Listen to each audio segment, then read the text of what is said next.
નમસ્કાર મિત્રો, જો તમે અત્યાર સુધીમાં યુટ્યુબ ચેનલ બનાવી લીધી છે અને વિડીયો પણ અપલોડ કરવા લાગ્યા છો, તો હવે સૌથી મહત્ત્વ વિષય છે યુટ્યુબ SEO. ઘણા નવા યુટ્યુબર ખૂબ જ મહેનત કરીને વિડીયો બનાવે છે, કલાકો સુધી એડિટિંગ કરે છે, સુંદર થંબનેલ બનાવે છે, બધું જ સારું કરે છે. છતાં પણ જ્યારે વિડીયો અપલોડ થાય છે ત્યારે માત્ર 10, 20 કે 50 વ્યૂઝ આવે છે. પછી ઘણા લોકો નિરાશ થઈ જાય છે અને વિચારવા લાગે છે કે કદાચ યુટ્યુબ પર સફળતા આપણા માટે નથી. પણ મિત્રો, એવું નથી. પરંતુ સાચી વાત તો એ છે કે મોટા ભાગે સમસ્યા વિડીયોમાં નહીં પરંતુ SEOમાં હોય છે. સૌથી પહેલાં સમજીએ કે SEO એટલે શું. SEOનો અર્થ થાય છે સર્ચ એન્જિન ઓપ્ટિમાઇઝેશન. સરળ ભાષામાં કહું તો યુટ્યુબને એવી રીતે સમજાવવું કે તમારા વિડીયો કયા વિષય પર છે, જેથી જ્યારે કોઈ વ્યક્તિ એ વિષય વિશે સર્ચ કરે ત્યારે યુટ્યુબ તમારો વિડીયો પણ બતાવી શકે છે. એક ઉદાહરણ લઈએ. માની લઈએ કે તમે વિડીયો બનાવ્યો છે યુટ્યુબને ચેનલ કેવી રીતે બનાવીએ. જો તમે ટાઇટલમાં માત્ર મારો નવો વિડીયો લખ્યો છે તો યુટ્યુબને ખબર જ નહીં પડે કે વિડીયોમાં શું છે. પરંતુ જો તમે ટાઇટલમાં મોબાઈલથી યુટ્યુબ ચેનલ કેવી રીતે બનાવવી, સ્ટેપ બાય સ્ટેપ બધું ગુજરાતીમાં યુટ્યુબ તમને સ્પષ્ટ સમજાવે છે કે વિડીયો ક્યાં વિષય પર છે. આ કારણે ટાઇટલ હંમેશા એવો લગાવવો જોઈએ જેમાં લોકો જે શબ્દો સર્ચ કરે તે શબ્દો આવે. હવે બીજી મહત્ત્વની વાત એ છે કે થંબનેલમાં ઘણા લોકો વિચારે છે કે થંબનેલમાં માત્ર ફોટો છે, પરંતુ હકીકતમાં થંબનેલમાં એ તમારા વિડીયોની દુકાનનું બોર્ડ છે. જો બોર્ડ આકર્ષક હશે તો લોકો અંદર આવશે. જો થંબનેલમાં સામાન્ય હશે તો લોકો સ્ક્રોલ કરી આગળ વધી જશે. જેથી યુટ્યુબમાં ઓછા શબ્દો રાખો, મોટા અક્ષરો રાખો અને એવા રંગો વાપરો કે થંબનેલ દૂરથી પણ સ્પષ્ટ દેખાય. યાદ રાખજો, તમારું થંબનેલ વ્યૂઝ વધારવાના ખૂબ મોટી ભૂમિકા ભજવે છે. હવે વાત કરીએ 3 વસ્તુની જે તમારા વિડીયોનું ભવિષ્ય નક્કી કરી શકે છે. આ 3 વસ્તુ છે ટાઇટલ, ડિસ્ક્રિપ્શન અને કીવર્ડ્સ. સૌથી પહેલાં વાત કરીએ તો ટાઇટલ. ઘણા નવા યુટ્યુબર અહીં સૌથી મોટી ભૂલ કરે છે.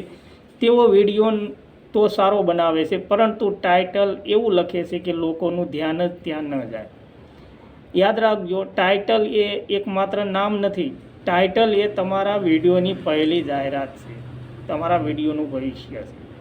જ્યારે કોઈ વ્યક્તિ યુટ્યુબ પર સર્ચ કરે છે ત્યારે સૌથી પહેલાં તેની નજર ટાઇટલ અને તમારા વિડીયોની જે તમે થંબનેલ હોય તેની ઉપર જાય છે.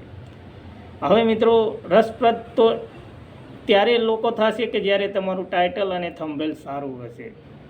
પરંતુ અહીં એક વાતનું ખાસ ધ્યાન રાખવાનું છે. મોટા વચનો અથવા કોઈ મોટી એવી વાતો લખવાની નથી કે જેનાથી તમારા વ્યૂઝ આવી જાય. હવે વિડીયોમાં તે એ માયલું તો કાંઈ છે જ નહીં. તમે ડિસ્ક્રિપ્શન અને ટાઇટલમાં લખી નાખ્યું કે ભાઈ ફલાણું ફલાણું ઢીકણું ઢીકણું. હવે એ તો તમારા વિડીયોમાં કાંઈ છે જ નહીં. તો લોક ટાઈપ કરશે, વિડીયો અંદર જોશે એટલે 2 શબ્દ સાંભળીને તરત નીકળી જાય. તો એ જ તમારે ચેનલ માટે મોટું નુકસાન છે. એટલે તમારા વિડીયોની અંદર જે છે તે જ તમારે લખવાનું છે.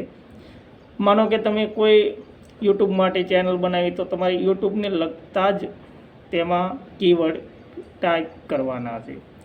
ટાઇટલ ટૂંકો, સ્પષ્ટ અને રસપ્રદ રાખો. હવે વાત કરીએ ડિસ્ક્રિપ્શનની. હવે ઘણા લોકો ડિસ્ક્રિપ્શનને મહત્ત્વ આપતા નથી, પરંતુ ડિસ્ક્રિપ્શન યુટ્યુબને સમજવા માટે મદદ કરે છે. વિડીયો કયા વિષય પર છે, ડિસ્ક્રિપ્શનમાં વિડીયોની સાચી માહિતી લખેલી હોય છે. વિડીયોમાં શું શીખવા મળશે તે સ્પષ્ટ જણાવો. અંતમાં તમારા દર્શકોને ચેનલ સબસ્ક્રાઈબ કરવા માટે, લાઈક કરવા માટે અને કોમેન્ટ કરવા માટે વિનંતી કરો. હવે વાત કરીએ કે કીવર્ડ્સની.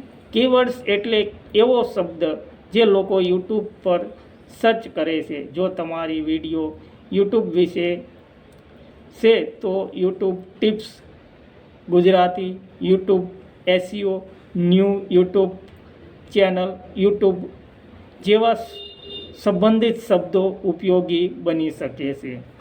પરંતુ યાદ રાખજો, સંબંધિત ન હોય એવા શબ્દો વ્યૂઝ માટે ઉમેરશો નહીં. યુટ્યુબ હવે ખૂબ જ સમજદાર છે અને આવી બાબતોને તે સરળતાથી ઓળખી શકે છે. એક વાત હંમેશા યાદ રાખજો, ટાઇટલ, ડિસ્ક્રિપ્શન અને કીવર્ડ્સ મહત્ત્વના છે, પરંતુ સૌથી મહત્ત્વનું એ છે કે કન્ટેન્ટ. જો વિડીયો લોકોને ઉપયોગી લાગશે તો તે અંત સુધી જોશે, શેર કરશે અને ફરી તમારી ચેનલ પર આવશે.